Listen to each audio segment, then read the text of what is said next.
অনুষ্ঠান বাড়ি হোক বা কোনো রেস্টুরেন্ট, কোনো না কোনো দিন আমরা সবাই চিলি পটাটো খেয়েছি। তো বাড়িতে কিভাবে ওই একই সাথে চিলি পটাটো বানানো যায় সেটাই আজ আমি বানিয়ে দেখাবো। সাথে অবশ্যই কিছু টিপসও দেবো। ভিডিও স্কিপ করলে ওই টিপসগুলো জানতেই পারবেন না। তাহলে চলুন রেসিপিটি শুরু করে ফেলি।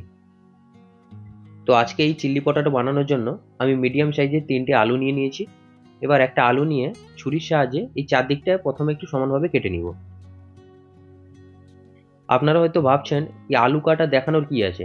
আসলে আমি একটা কথা বলে দিই, এই রেসিপিতে প্রত্যেকটা টিপস যদি আপনারা ফলো না করেন তাহলে রেসিপিটি পারফেক্টভাবে কিন্তু তৈরি হবে না। তো প্রত্যেকটা টিপস ফলো করুন, তাহলে দেখবেন এই রেসিপিটি পারফেক্ট একদম অনুষ্ঠান বাড়ির মতোই হবে। তো চারদিকটা সমান হওয়ার পর এখন আলুটাকে এরকম মোটা মোটা করে একটু স্লাইস কেটে নিব। একটু মোটা মোটা রাখছি। এখন একটা স্লাইস নিয়ে এই লম্বালম্বিভাবে ঠিক এইভাবে আমি কেটে নিব। দেখুন কাটা হয়ে গেছে। বেশি মোটাও নয় আবার বেশি পাতলাও নয়। ঠিক একইভাবে সমস্ত আলুগুলো কেটে আমি 5 মিনিটের জন্য জলে ভিজিয়ে রেখে দিলাম। ততক্ষণে চলুন আমি পেঁয়াজ আর ক্যাপসিকামটাও কেটে দেখিয়ে দিই। এখানে দেখুন আমি দুটো মিডিয়াম সাইজের পেঁয়াজ নিয়ে নিয়েছি। এবার একটা পেঁয়াজ নিয়ে এর মাঝ বরাবর কেটে এটাকে 4টে সমান ভাগে আমি ভাগ করে নিব। এই যে 4টে হয়ে গেল। এবার এই পেঁয়াজের পাপড়িগুলোকে আমি হাত দিয়ে এক একটা খুলে নিব এইভাবে। সমস্ত পাপড়িগুলো ঠিক আমি একইভাবেই খুলে নিব। এবার আসুন ক্যাপসিকামটা কেটে আপনাদের দেখিয়ে দিই। প্রথমে ক্যাপসিকামটাকে এইভাবে মাঝখান থেকে কেটে নিলাম। দিয়ে এই হাফ ক্যাপসিকামটাকে আমি 3টে ভাগে ভাগ করে নিচ্ছি এইভাবে লম্বালম্বি করে। ভাগ করার পরে এই মাঝখানে যে বীজগুলো আছে এগুলো সব কেটে আমি পরিষ্কার করে নিব। আর পরিষ্কার করার পরে এখন একটু এইভাবে কোনাকুনিভাবে আমি ক্যাপসিকামগুলোকে কেটে নিব। আমি ঠিক যেভাবে কাটছি আপনারা ফলো করে করে এইভাবে কাটবেন, তাহলে দেখবেন দেখতে অনেকটা কিন্তু অনুষ্ঠান বাড়ির মতোই লাগবে। আরেকটা কথা আপনাদের এখানে বলে দিই, আপনাদের কাছে যদি হলুদ ক্যাপসিকাম আর রেড ক্যাপসিকাম থাকে তো অবশ্যই কিন্তু ব্যবহার করতে পারেন। আমার কাছে এই একটাই ছিল, তাই এটা দিয়ে আমি বানিয়ে দেখাবো আপনাদের। ঠিক 5 মিনিট পর আলু থেকে জল ঝরিয়ে আমি একটা বলের মধ্যে আলুটাকে ট্রান্সফার করে নিয়েছি। এবারে আলুর মধ্যে দিয়ে দিলাম স্বাদ অনুযায়ী লবণ, সাথে দিলাম 1 চামচ আদা আর রসুন বাটা, দিয়ে দিলাম গোলমরিচ গুঁড়ো, কালারের জন্য দিলাম কাশ্মীরি লঙ্কার গুঁড়ো, আর দিয়ে দিলাম 2 চামচ কর্নফ্লাওয়ার, আর এর সাথে দিলাম 1 চামচ ময়দা। এবার এই সব কিছু খুব ভালো করে একটু প্রথমে মাখিয়ে নিব। তবে এখানেও আপনাদের একটা ছোট্ট টিপস দিয়ে রাখি, কর্নফ্লাওয়ার যদি আপনাদের কাছে না থাকে তাহলে এখানে আপনারা অ্যারারুটও ব্যবহার করতে পারেন।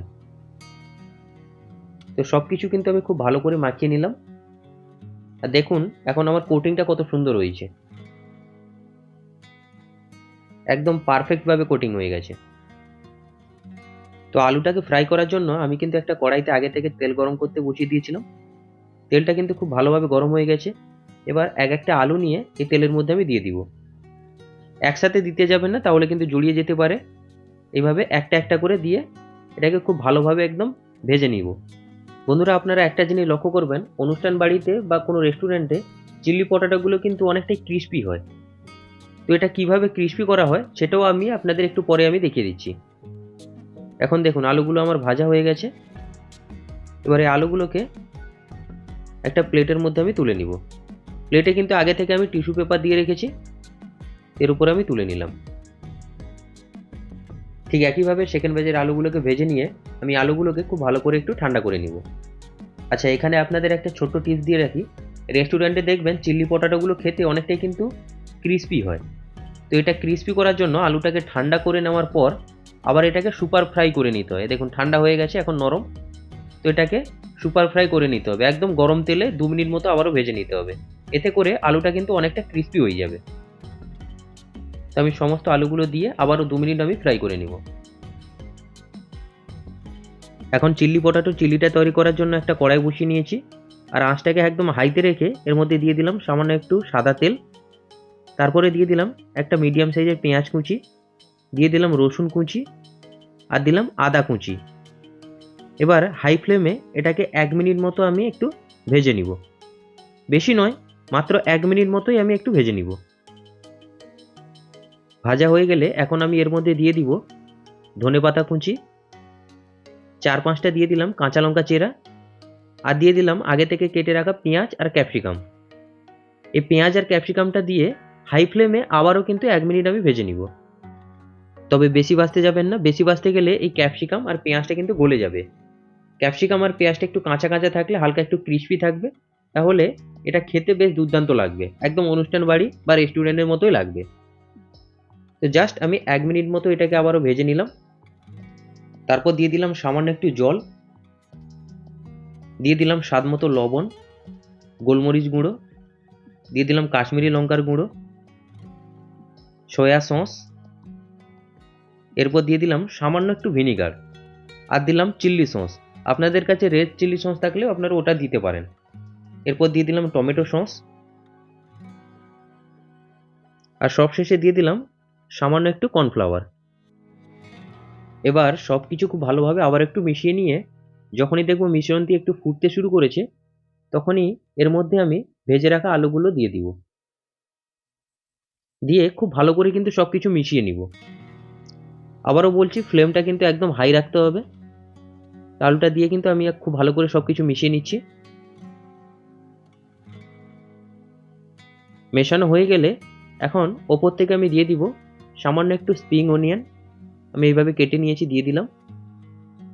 আর দিয়ে দিলাম সামান্য একটু ধনেপাতা কুচি, দিয়ে সব কিছু আবারও একটু খুব ভালো করে মিশিয়ে নিলাম। এখন দেখুন চিলি পটাটো কিন্তু আমাদের একদম তৈরি হয়ে গেছে। এবার একটা প্লেটে আমি সার্ভ করে নিব। বন্ধুরা, অনুষ্ঠান বাড়ি বা রেস্টুরেন্টে তো আপনারা অনেকেই চিলি পটাটো খেয়েছেন, তবে আজকে আমি একদম সহজভাবে চিলি পটাটো বানিয়ে দেখিয়ে দিলাম। আমি চাইবো আমি যেভাবে আজকে বানিয়েছি ওইভাবে আপনারা জাস্ট একবার বাড়িতে বানিয়ে দেখবেন, দেখবেন পুরোপুরি অনুষ্ঠান বাড়ি বা রেস্টুরেন্টের মতোই কিন্তু স্বাদ লাগবে। আর বানানো কত সহজ আপনারা কিন্তু দেখে বুঝতেই পারলেন।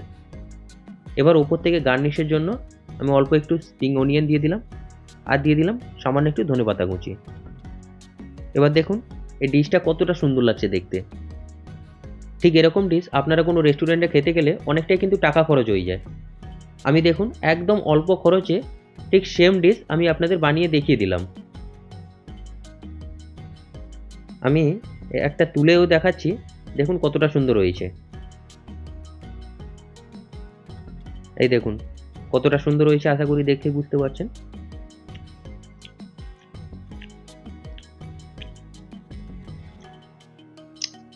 দারুণ হয়েছে বন্ধুরা, দারুণ হয়েছে, একদম পারফেক্ট হয়েছে। আমি আবার একটু খেয়ে নিই, কতটা সুন্দর লাগছে দেখুন।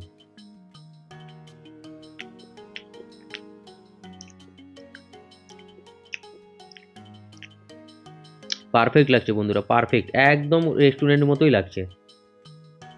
তো আজকের রেসিপিটি আপনাদের কেমন লাগলো অবশ্যই কিন্তু কমেন্ট করে জানাবেন। আর ভালো লাগলে লাইক কমেন্ট শেয়ার করতে ভুলবেন না। দেখা হচ্ছে পরের কোনো নতুন একটি রেসিপি নিয়ে। ততক্ষণ সুস্থ থাকবেন, ভালো থাকবেন, সাবধানে থাকবেন। ততক্ষণের জন্য টাটা।